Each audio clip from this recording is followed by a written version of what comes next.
اعوذ باللہ من الشیطان الرجیم بسم اللہ الرحمن الرحیم۔ ادبی فورم ہم سخن کے 29ویں اجلاس کا آغاز تلاوت کلام پاک سے کرتے ہیں۔ اعوذ باللہ من الشیطان الرجیم بسم اللہ الرحمن الرحیم۔ والعصر ان الانسان لفی خسر الا الذین آمنوا وعملوا الصالحات وتواصوا بالحق وتواصوا بالصبر۔ صدق اللہ علیہ۔ تلاوت کلام پاک کے بعد نعت کا ایک شعر۔ یا نبی اب تو آشوب حالات نے تیری یادوں کے چہرے بھی دھندلا دیے، دیکھ لے تیرے تائب کی نغمہ گری بنتی جاتی ہے نوحہ گری یا نبی۔ نعت مقبول کے اس شعر کے بعد میں تمام احباب جو اس اجلاس میں شریک ہیں ان کو خوش آمدید کہتا ہوں کہ وہ اپنے قیمتی وقت میں سے ہمارے لیے انہوں نے گنجائش نکالی اور یہاں تشریف لے آئے۔ ہمارا یہ اجلاس اس کا موضوع ہے کہ 3 صدیاں اور 3 شاعر۔ موضوع پر گفتگو کے لیے میں ملتمس ہوں جناب پروفیسر ریاض حسین آور سے کہ وہ اس موضوع پر اپنے خیالات کا اظہار کریں۔ لائٹ ہم تو بال دیں گے سر، ٹھیک ہے۔ ہم سخن کا 29واں اجلاس آج ہے اور یہ بڑی بات ہے، اور اس اجلاس کا جو موضوع تجویز کیا گیا تھا وہ تھا 3 صدیاں 3 شاعر۔ 3 صدیاں اور 3 شاعر کا جو موضوع ہے وہ بنیادی طور پر خیال ہے، ڈاکٹر آفتاب احمد کی کتاب ہے 3 صدیاں 3 شاعر، وہاں سے یہ خیال میں نے لیا۔ اور کیونکہ پچھلا جو اجلاس تھا وہ باوجہ نہ ہو سکا، اس میں میر، غالب اور اقبال کو ہم نے لے کر نومبر دسمبر یہ مہینے تھے ان لوگوں کے، ان ادباء کے، تو ہم نے چاہا کہ ان تینوں کو ایک ہی طرح سے دیکھا جائے ایک اجلاس میں اور ان پر بات کی جائے۔ تو ڈاکٹر آفتاب صاحب نے تو ان تینوں شاعروں کو صوفیانہ فکر جو ہے اس کے اشتراک کے تحت دیکھا ہے اور ان پر بات کی ہے اس کتاب میں 3 صدیاں اور 3 شاعر۔ لیکن ہم آج گفتگو کریں گے ان شعراء کے حوالے سے، اردو کے نامور معتبر شعراء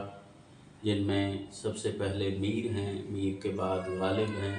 اور غالب کے بعد اقبال ہیں۔ ایک بات آپ کو اس حوالے سے پتہ ہے کہ ہمارے اردو کے جتنے ناقدین اور شارحین اور محققین ہیں ان کا یہ خیال ہے کہ اردو کا یعنی 3 ہی گروہ ہیں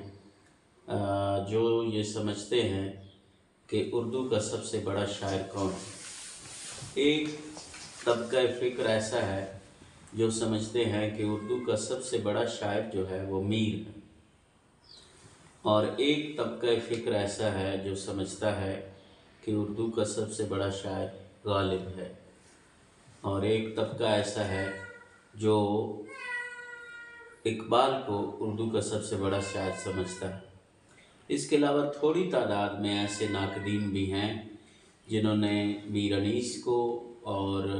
نذیر اکبر آبادی کو اردو کا سب سے بڑا شاعر، ترقی پسندوں میں کچھ لوگ ایسے ہیں جنہوں نے کہا ہے کہ اگر اردو کا کوئی سب سے بڑا شاعر ہے تو وہ نذیر ہے۔ تو یہ بہرحال، لیکن جو اتفاق پایا جاتا ہے اردو تنقید اور تحقیق میں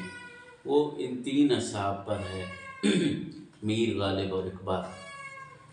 3 صدیاں ہیں اور 3 شاعر۔ 3 صدیاں اور 3 شاعر، یہ آواز جو ہے یہ اچھی آواز ہے اور یہ ہمارے اس اجلاس کو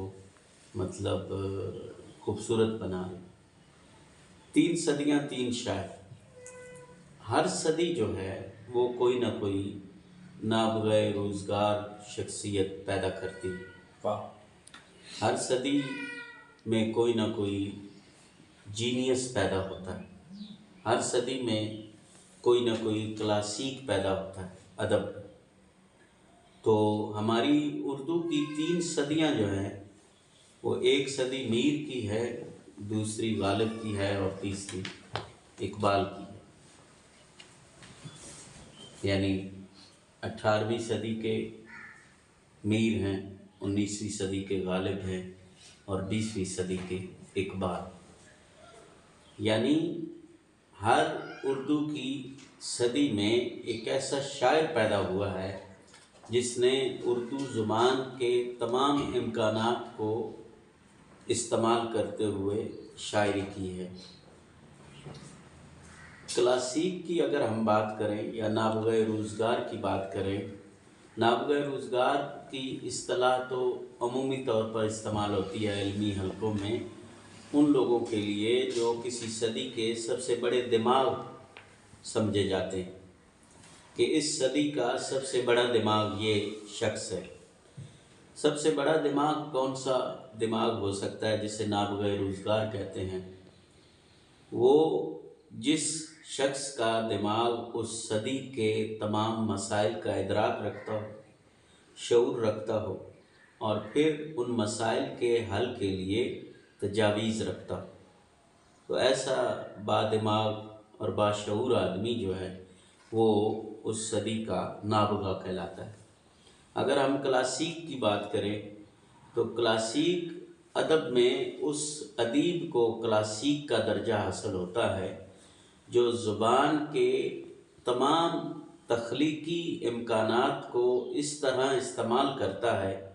کہ پھر اس کے بعد زبان قابل استعمال نہیں رہتی۔ یعنی اس کا یہ مطلب نہیں ہے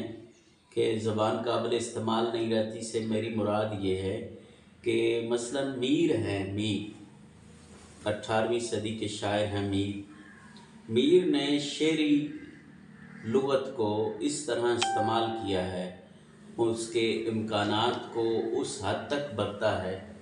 اور خیال اور فن جو ہے، فن اور خیال کو اس طرح برتا ہے میر نے کہ پھر اس کے بعد یعنی میر کے بعد پھر کوئی اس صدی میں ایسا ادیب پیدا نہیں ہوا جو میر سے بہتر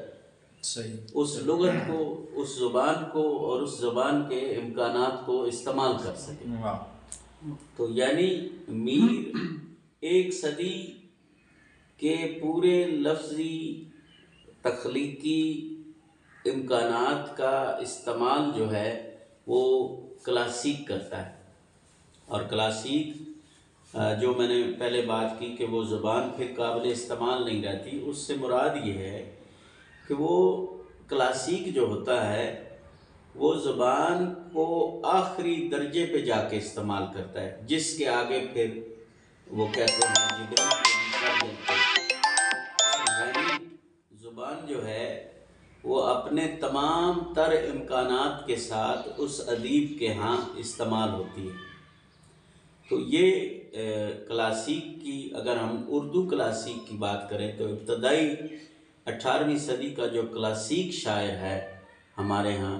اسے میر کہتے ہیں، اور میر جو ہے وہ ظاہر ہے آپ جانتے ہیں کوئی عام شاعر نہیں ہے۔ اردو شعراء میں سب سے اگر معتبر نام ہے تو وہ میر کا ہے۔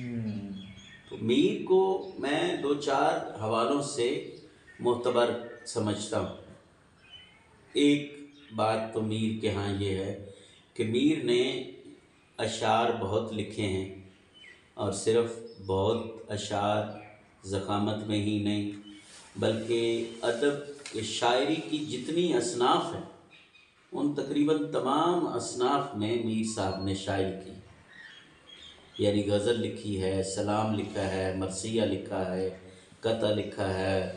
اس کے بعد ہجو لکھی ہے، شہر آشوب لکھا ہے، مرثیہ لکھا ہے، یعنی میر صاحب نے واسوخت لکھی ہے۔ تو ادب کی شاعری کی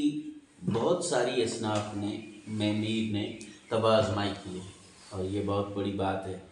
اور اس کے ساتھ ساتھ جب انہوں نے اتنا لکھا ہے تو اس سے یہ بھی اندازہ ہوتا ہے کہ میر کی شعری لغت جو ہے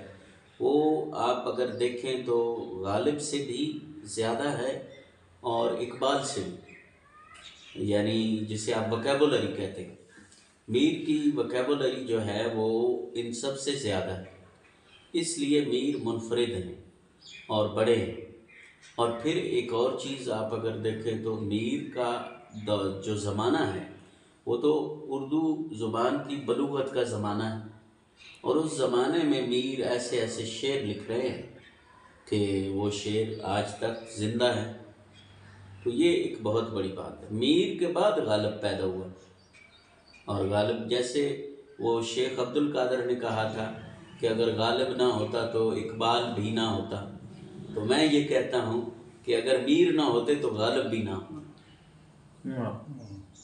تو یہ میر نے رستہ ہموار کیا ہے شاعری کا،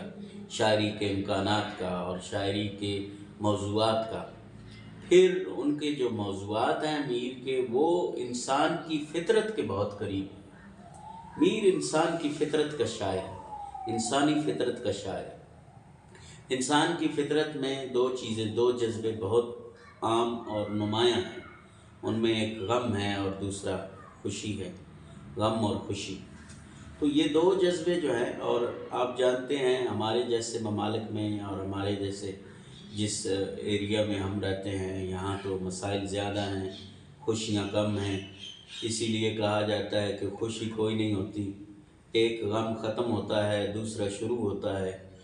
پہلے کے ختم ہونے دوسرے کے شروع ہونے میں جو چھوٹا سا وقفہ ہوتا ہے اس کو ہم خوشی کا نام دے دیتے ہیں۔ تو مطلب یہ کہ غم زیادہ ہیں، اور وہ جو غم زیادہ ہیں وہ میر نے ان کو تخلیقی سطح پر اس طرح برتا ہے کہ پھر میر کے بعد غم کا کوئی اظہار اس طرح نہیں کر سکا جس طرح کہ میر نے کیا، اور وہ غم کا اظہار اس اتنے مشفقانہ انداز میں اور اتنی تخلیقی سطح پر جا کے کرتے ہیں کہ وہ غم آپ کو، غم میر کا ہے، غم دلی کا ہے، وہاں کے حالات کا ہے، آپ کو لگتا ہے یہ میرا غم۔ اور وہ یعنی وہ جو غالب نے کہا، دیکھنا تقریر کی لذت کے جو اس نے کہا، میں نے یہ جانا کہ گویا یہ بھی میرے دل میں۔ تو یہ معیار ہے کسی کی بڑی بات کا، اور یہ آپ اگر دیکھیں تو ہمیں میر کے ہاں نظر آتا ہے۔ میر کی ایک اور خاصیت جو ہے وہ بہت اہم ہے، جس کی بنیاد پر میں سمجھتا ہوں کہ میر کو بڑا شاعر کہا جا سکتا ہے، اور وہ یہ ہے کہ جو بڑا آدمی ہوتا ہے، بڑے آدمی کو لوگ فالو کرتے ہیں۔ یہ آج بھی آپ سوشل میڈیا کا دور ہے، آپ کہتے ہیں جی فلاں کے اتنے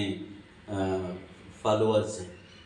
اتنا یہ جی یہ جو بندہ ہے یہ انفلوئنسر ہے، سوسائٹی کو متاثر کر رہا ہے، اور اتنے لوگ اس کے جناب اتنے ویورز ہیں، یہ اتنے لوگوں نے اس کو سبسکرائب کیا ہوا ہے۔ تو یہ بنیاد آج بھی موجود ہے کہ لوگ دیکھتے ہیں کہ آپ کو فالو کتنا کیا جا رہا ہے، آپ کی بات کا اثر کتنا لیا جا رہا ہے، معاشرہ آپ کی بات سے کتنا متاثر ہو رہا ہے۔ اس حوالے سے اگر دیکھیں تو نہ غالب متاثر کر سکا ہے اس طرح سوسائٹی کو، اور نہ اقبال، جتنا کہ میر نے کیا۔ اور میر نے کیوں کیا ہے متاثر؟ کیونکہ میر نیچر کا شاعر، فطرت کا شاعر، فطرت کے قریب ہے، اور وہ آپ کو اپنے قریب محسوس ہوتا ہے۔ اور یہی بات ڈاکٹر سید عبداللہ نے بھی اپنے ایک مضمون میں کی ہے، میں اور میر، غالباً ان کا مضمون ہے، اس میں وہ یہی بتاتے ہیں کہ مجھے میر اس لیے پسند ہے کہ میر ہمیشہ میرے ساتھ چلتا ہے، غالب کہیں پہ آپ کے ساتھ ہوگا، کہیں پہ آپ کو چھوڑ جائے گا،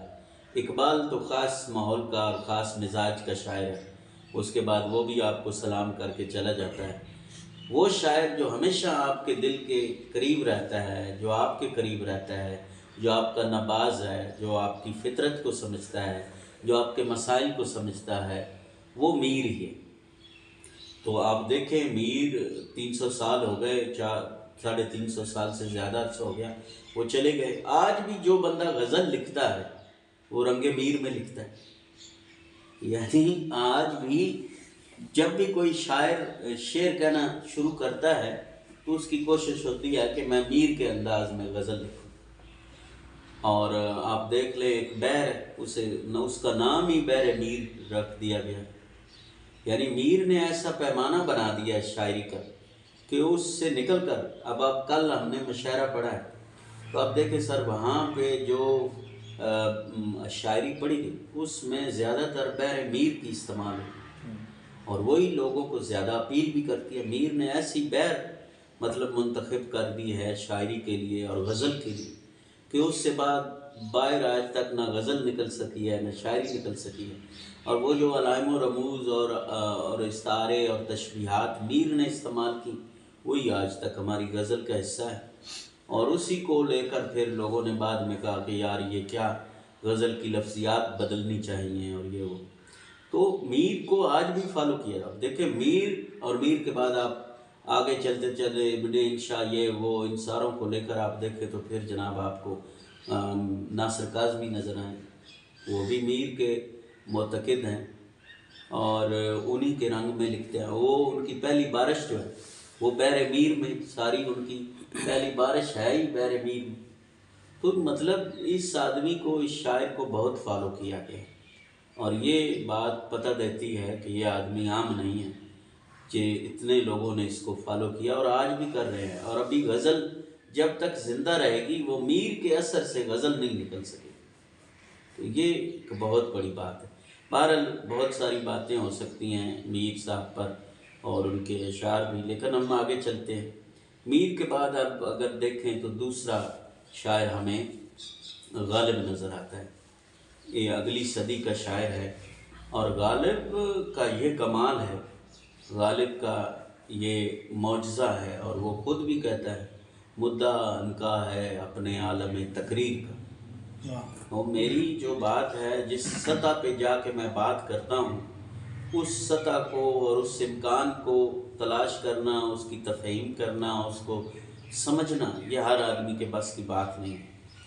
تو غالب مجھے اسی لیے پسند ہے، اردو شاعری کی روایت میں جتنا منفرد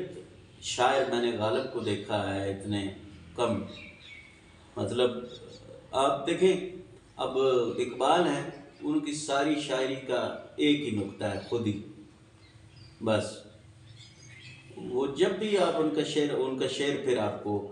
پڑھتے ہوئے کوئی پڑھے گا آپ کو شعر پتہ چل جائے گا کہ یہ اقبال کا شعر ہے۔ یہ ایک جگہ پہ یہ خوبی بھی ہے اور ایک جگہ پہ یہ خامی بھی ہے، تو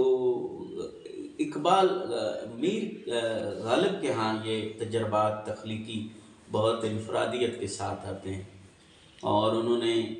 اور پھر مجھے جو غالب کی چیزیں پسند ہیں، ایک تو خیال ان کا، اور پھر فن اور خیال۔ شبلی نے فن کو جسم اور خیال کو روح قرار دیا، جس طرح انسان کو سمجھنے کے لیے جسم اور روح کو سمجھنا چاہیے، اسی طرح شعر کو سمجھنے کے لیے اس کا فن اور اس کی فکر کو سمجھنا ضروری ہے۔ تو غالب نے فکر اور فن کو اس سطح پہ جا کے برتا ہے کہ پھر اس سطح پر کوئی شاعر آج تک غالب سے آگے ایک قدم بھی اردو شاعری نہیں بڑھا سکی۔ یہ غالب کی عظمت کی میرا خیال میں بہت بڑی دلیل ہے کہ غالب سے آگے کوئی نہیں جا سکا، جس طرح اس نے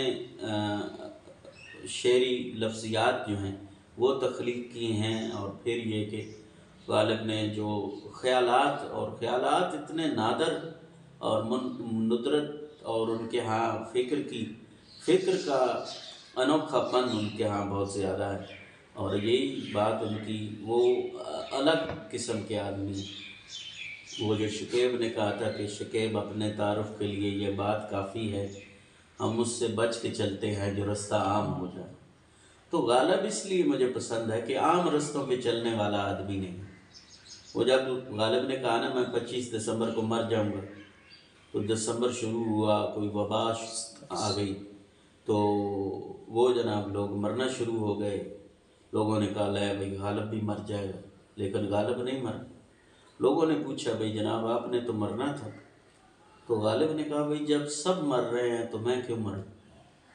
یہ جو بات ہے نا غالب کی، یہ انفرادیت اس کی جو ہے وہ اسے اردو شاعری میں بھی اور بطور ہاں، اور اس پر ابھی بات نہیں ہوئی ویسے اردو میں کہ غالب کی جو شخصیت ہے نا، جتنا بڑا شاعر غالب ہے نا، اس سے کہیں زیادہ اس کی بڑی شخصیت ہے۔ لیکن کیونکہ ہماری تنقید جو ہے وہ نام نہاد ملاؤں کے چنگل میں پھنسی ہوئی ہے، وہ خاص طرح کے مسئلے جو ہیں وہ نقاد اور محقق بنے ہوئے ہیں، اور وہ کہتے ہیں جناب یہ شراب پیتا تھا اور یہ وہ جوا کھیلتا تھا۔ اس وجہ سے اس کی شخصیت کو ان لوگوں نے بہت نقصان پہنچایا۔ حالانکہ غالب جیسی بڑی تخلیقی دیکھیں، جو اتنے بڑے شعر لکھ رہا ہے، مجھے یہ بتائیں کہ جو بندہ اتنے بڑے شعر لکھ رہا ہے، کیا وہ اتنا بڑا اس کا کردار نہیں ہوگا؟ یقیناً ہے۔ لیکن ہم یہ سمجھتے ہیں کہ غالب کو نعوذ باللہ پیغمبر ہونا چاہیے۔ بھئی انسان ہے نا، انسان غلطیاں بھی کرتا ہے، انسان جرم بھی کرتا ہے، انسان گناہ بھی کرتا ہے، تو پھر اسے اس طرح دیکھیں۔ وہ جو کہتے ہیں نا بھئی آپ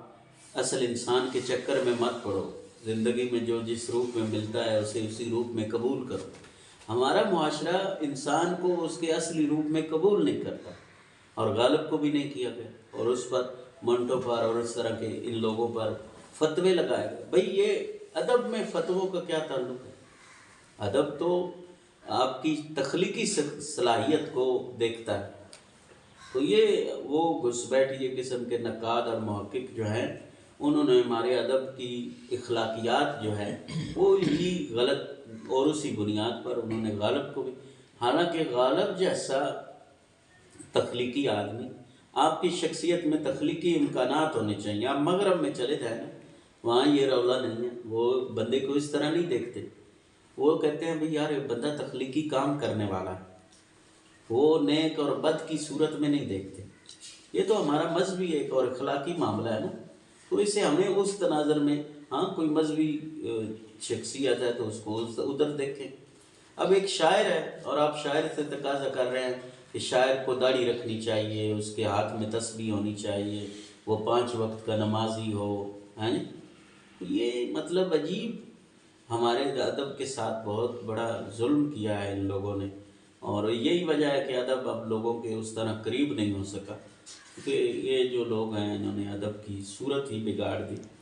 حالانکہ غالب بہت بڑے آدمی ہیں، بہت، انہوں نے زندگی گزارنے کا جو سلیقہ بتایا ہے، میں سمجھتا ہوں وہ آپ کو اور کہیں نہیں ملے گا۔ کوئی تخلیقی انسان ہی زندگی کا ایسا ڈھنگ سکھا سکتا ہے۔ بہرحال غالب کی انفرادیت یہ ہے۔ پھر غالب کی دوسری انفرادیت یہ ہے کہ جناب غالب نے اقبال کو پیدا کیا۔ غالب، اقبال جو ہے نا وہ غالب کا بیٹا ہے، غالب کے بطن سے پیدا ہوا ہے، غالب کے تخلیقی بطن سے ایک اقبال پیدا ہوا ہے، اور ورنہ غالب نے ہی پہلی دفعہ اردو غزل کو فلسفیانہ تناظر میں دیکھا، اور اس میں ایسے ایسے مضامین برتے کہ پھر وہ رستہ ہموار ہو گیا۔ اور وہ آپ نے سنا ہے، حالی نے بھی کہا ہے، اور اس کے بعد اور بعد میں ناقدین نے یہ بات کی ہے کہ غالب کی غزل جو ہے وہ اردو کی پچھلی 150 سالہ غزل سے بالکل منفرد ہے، اور وہ غزل جب غالب نے کہی تو پھر اقبال کو یہ سمجھ آئی، ورنہ اقبال شروع میں تو غزل کو یہی سمجھتے تھے کہ بھئی یہ صرف اور صرف عشق اور محبت کے وہ عامیانہ مضامین جو ہیں ان تک محدود ہے، اور لیکن جب غالب کے امکانات کو دیکھا اقبال نے تو پھر وہ اقبال بنا، اور یہ بات شیخ عبد القادر نے بھی کہی، تو یہ بہت بڑی بات ہے۔ آگے جب ہم دیکھتے ہیں تو آخری ہمارے جو بڑے شاعر ہیں وہ اقبال ہیں، اور اقبال اپنی جگہ پر ایک بہت ہی منفرد اور بڑے شاعر ہیں، لیکن وہ جو جیسے دبیر صاحب کے استاد محترم سلیم احمد صاحب نے کہا ہے، وہ بات بہرحال بڑی اہم ہے، جس پر آج تک ہمارے اردو دانوں نے، اور اس میں بھی وہی مسئلہ ہے کہ ہمارے محققین اور ناقدین جو ہیں وہ ایک خاص مکتبہ اور خاص نظریے کے لوگ ہیں، مذہبی، بنیادی طور پر مذہبی لوگ ہیں، ادب میں گئے ہیں، اور انہوں نے ہمارے ادب کو بھی مذہب کا ہی ایک مسلک کا بنا دیا ہے، وہ نام اسے ٹیگ لگا دیا۔ اب آپ